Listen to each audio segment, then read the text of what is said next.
this, you know what kind of knife? What it's called? It is a chef's knife, and they're different. That's a big one. This is a small chef's knife. And the thing about chef's knives is that they're very practical. You can use them for all kinds of things. So today we're going to use them to chop up the vegetables for the soup. Now the first thing we need to make sure that everybody's watched this. It's important to, when you're cutting something and using this knife, you want your eyes to be right down on what you're doing, because you can't be talking to somebody else and using this knife. And a thing that's important about your fingers is the funny way to hold it, but you kind of curl your fingers so that you're like holding it like this, and you move the carrot towards. So you see, if my fingers touch it, it's not going to be under the blade. Whereas if I was holding it like this, it'd be really easy for my fingers to be under the blade. So I'm going to curl my fingers, and I'm going to push the carrot towards the knife. And you pretty much keep the point on the cutting board. You always want to use a cutting board and keep it on the cutting board. And if when it gets too small, just stop cutting. Don't try to cut it too small. What we're going to do is we're not going to ever hand a knife to anybody. When you're finished, just lay it down, and then the other person can pick it up.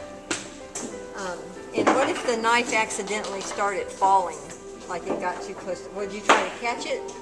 You just stand back if it's falling by accident. You don't want to try to catch the knife, and we're not going to stand up or walk with it. Just keep it here at the table.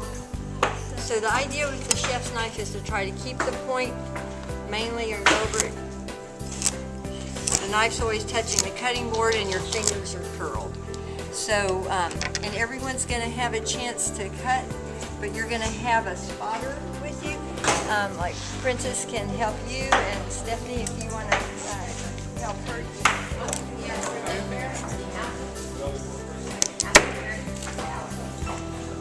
Okay, and try to curl your fingers like this. You can kind of hold it where your knuckles, what you want is so that your knuckles will touch it.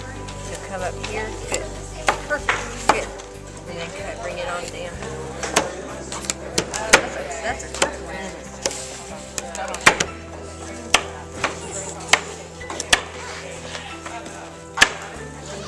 You guys cooking? Jerry? I ain't never seen her fries before. Neither. I seen her with all the men.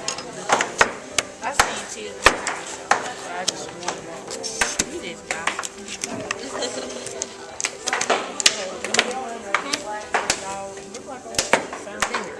So I'm going to keep it curled and just move it like this.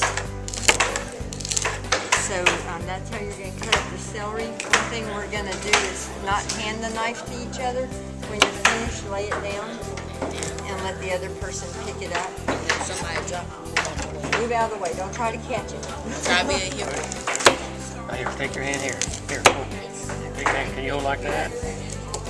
Okay. Just go slowly. Like We're that. not in any hurry. Push.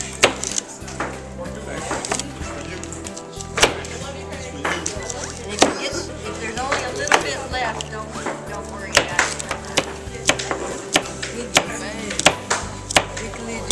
All right, curl your Hey, curl curve your fingers. fingers. All right. Ooh, that's what I'm making. Scared. We should get a top stop one. All right. Good. I think you were faster that time. What do you think? All right, you're going to pour it into your, what are you going to do, celery or carrot? Sherry. All right.